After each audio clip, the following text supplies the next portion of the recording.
Welcome back to another Post Media Ottawa Senators panel. I'm Bruce Garriock, pleased to be joined today by former Senators winger Chris Neil, and we've got him here today because it's a special occasion. Chris learned on Tuesday night in the club's game against the Vancouver Canucks that his number 25 will be retired by the organization on February 17th in a game against the Chicago Blackhawks. Now, Chris, you did know beforehand, but watching the video of you, this news caught you off guard, didn't it? It definitely did catch me off guard, Bruce. And it's our 30th anniversary this year, so it's a big year for the organization and the club. So I was down doing some stuff on the teleprompter, and so I'm reading off the thing. I'm like, "Hey, Sens fans, it's our 30th anniversary," and and then it says, come on February 17th and join, one of Ottawa's greats when the announced number 25's jersey's going to the rafter. And so I'm reading it, and it kind of sunk in, and the tears came, and so they got me really good. And I think I was taken off guard, and in saying that, it's they don't take it lightly to be able to go up with Alfie and Philly, and it's it just shows you what wearing that jersey proud can do. And I think it truly is an honor for me. It's interesting, Chris, because I was looking at it yesterday. 20th all time in penalty minutes, 1,026 games with the same team. One of the things I know about you is you had opportunities to go elsewhere, but you take a lot of pride in the fact that you played your whole career for this team, don't you? Absolutely. And, I'm a proud guy. And, I think getting to the NHL, you got to have people that believe in you. And the Ottawa Senators believed in me. They drafted me. They developed me. They gave me an opportunity. And, I think, for me, I'm a loyal guy, and, I've taken less money to stay with the Sens. And, I think, for me, I'm so proud to call this my home. And and when every time I put that jersey on, I always played for the logo on the front, not the name on the back. And that's something I take pride in. And it's to be able to play as long as I did for one team and one organization. It's an honor.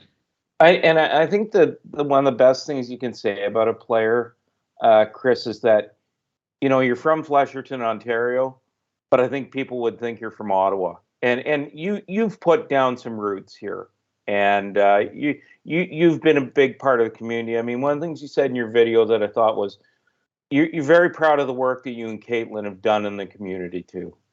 Yes, absolutely. And, when you come into the NHL, and I was very fortunate, I was one of two rookies at the time, my first year. So we had I thought an older group, but I thought Philly was 10 years pro, and he's he's a couple of years older than me. But anyway, for, guys like that, Curtis Lecision, Wade Red, and Mike Fisher,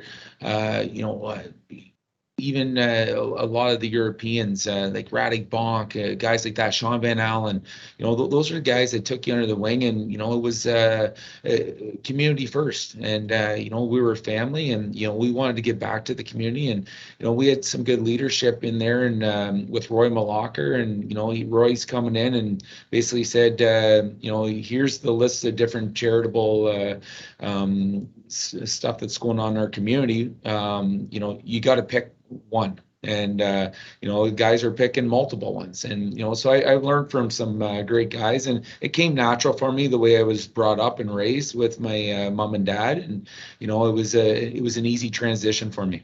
When you look at Ottawa and the success that you had here, you mentioned some of the players around you, and Jacques and the coaching staff.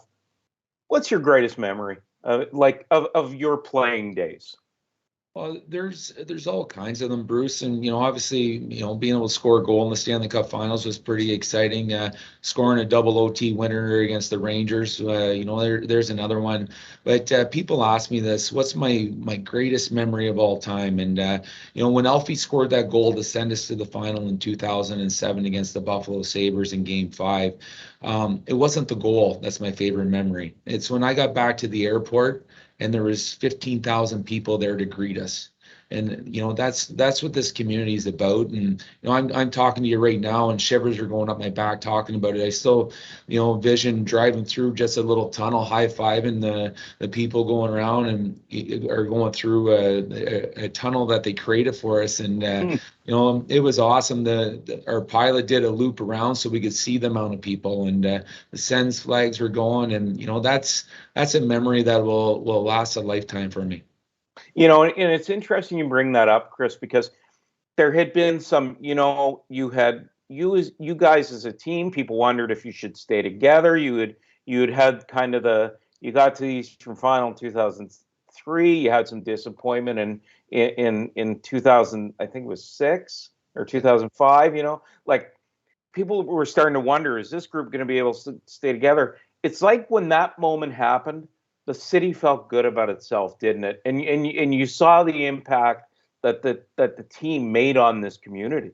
Well, absolutely, and to see it firsthand and go through it, like it was awesome. Like my family came down for it, and we were able to partake in going down to Red Mile and downtown, and it was be able to partake and witness it firsthand, to see how this community, the amount of flags flying on vehicles and driving around, the signs up everywhere, the whole community embraced us. And Ottawa's a big city, but it has that small town feel, and and that's what I loved about it. I was very blessed and fortunate that I got drafted to a team like Ottawa, that I didn't get lost in the shuffle. If I went to a place like New York early on in my career, coming from a small town of 700 people, I would have been lost in the big city. But Ottawa has that small town feel, and be able to get drafted here and end up playing here for as long as I did. I was truly blessed whenever the Ottawa Senators picked me in the 6th round. I think I'd be remiss if I didn't ask you, Chris, who do you think you had your best battles against? Like, who was your kind of your number one opponent? Who was the guy that So there's a guy, I got so much respect for him, and a guy named Sean Thornton. Right? Yeah, of course, yeah. Obviously, there's teams that we had some great battles with. You look at with Toronto and the battles we had against them, and but an individual player, I don't know the amount of numbers times I fought Sean, but anyway, I still remember my last. This is an awesome little story behind the scenes, but. My last regular season fight in 2017 was against Sean Thornton, and I'd probably fought him 15 times. I don't know the exact number, but he's the guy I fought the most, and we had so much respect for each other. But at the end of the game, Dom Nicoletta takes me over to their room to get my hand X-rayed, and so we go over to their dressing room, or I'm sitting on the table. He comes in to get his hand X-rayed. So the two of us are sitting on the trainer beds in their change room, and he goes, "Holy Frank Nealer," he goes, "we've had some good battles." And meanwhile, we're both sitting there. We both broke our hands on each other, and he goes, "You want a beer?" I go, "I love one." So we sat there and had a beer and just reminisced. It was awesome. But that's the side that people don't see, right, Naylor, is the respect that people have for each other in the game. Well, absolutely, and that's one thing that for me, when you're going against these guys in the battle, you're doing what's best for your team, and whether they need a spark or you're sticking up for a teammate, it wasn't to go out just to fight for myself. It was to go out to do what the team needed me to do. And Sean Thornton's the same type of guy. It's so the respect is there, but I got so much respect for all the guys that you're going up against. In my role, what I had, that Curtis Lecision came and he goes, "Man, you got the toughest job in hockey." And I'm like, "Really?" And he's like, "Yeah." He goes, "You can't take a night off in your role." And he goes, "You're awesome at it." So full disclosure, I sit on the player honoring committee, and I don't think there was much debate about your selection. And Dean Brown did a hell of a job presenting for you, by the way. Just kidding. He would like to hear that. But what's it mean to you that you are being honored with your number 25 retired? Well, honestly, it truly is an honor to have my number go up there with Philly, like the likes of Philly and Alfie, and two other guys that wore that jersey with pride. And it's for me, be up beside those guys. I didn't go out and play the way I played or do what I do in the community to get that recognition. I did it because it's the right thing to do. And for the people on the honorary committee to really see what what we've done as a group in the community, and and the on ice stuff as well. It truly is an honor that they considered me to be one of those guys up there with them, and with Alfie and Philly, and that's something to play your whole career with one team. It's and the amount of penalty minutes and the amount of games. It's I think there's only two guys ever in NHL that play over 1,000 games with one team and have over 2,500 penalty minutes. I'm one of them, and Ken Danico is the other one, and that's pretty good company. So last thing for me, Chris, you'll participate in the Legends game for Daniel Alfredson on Sunday at the Scotiabank Arena, and he'll go into the Hall of Fame Monday. What does that mean to Alfie to get that kind of honor, and what are your feelings on his selection to the Hall of Fame? Well, I honestly, for me, I feel like he should have been in there sooner. He's that good of a player, and I don't look at everyone's like, oh, about the Stanley Cups and stuff. He's done so much for the game of hockey.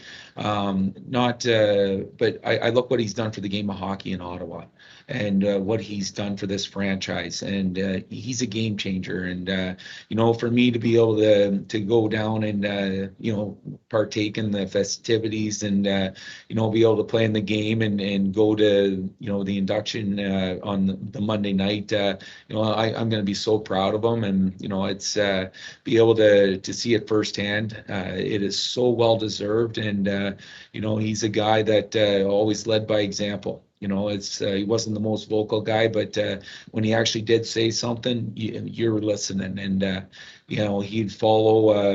He'd go out and do it right himself, and whether he's first one on the ice or the last one off, or first in the gym, and that's a leader, and he led this team for years and years and years, and I'm glad I was be able to be his teammate, and be alongside that journey with him, and I'm so proud of him and what his accomplishments, and and his family as well, with the BB and the kids. There's no better family out there. Okay, Chris, you're working in the front office now. I have an idea for you. Yeah. So when the team moves downtown to LeBreton Flats, I want them to give you the penalty box so you can put it at your outdoor rink, because you spend enough time in there, right? Yeah. So you should get the Canadian. You should be trying to get the dibs on the penalty box at the Canadian Tire Center right now. Yeah, I should put a couple calls in about that. I don't know what the total amount of days I would have spent in there, but you add them all up, I'm sure it's a couple days for sure.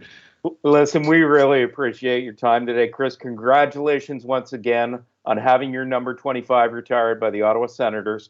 I'm Bruce Garriock, pleased to be joined by Chris Neal, number 25 of the Ottawa Senators. Thanks very much. Thank you for having me on.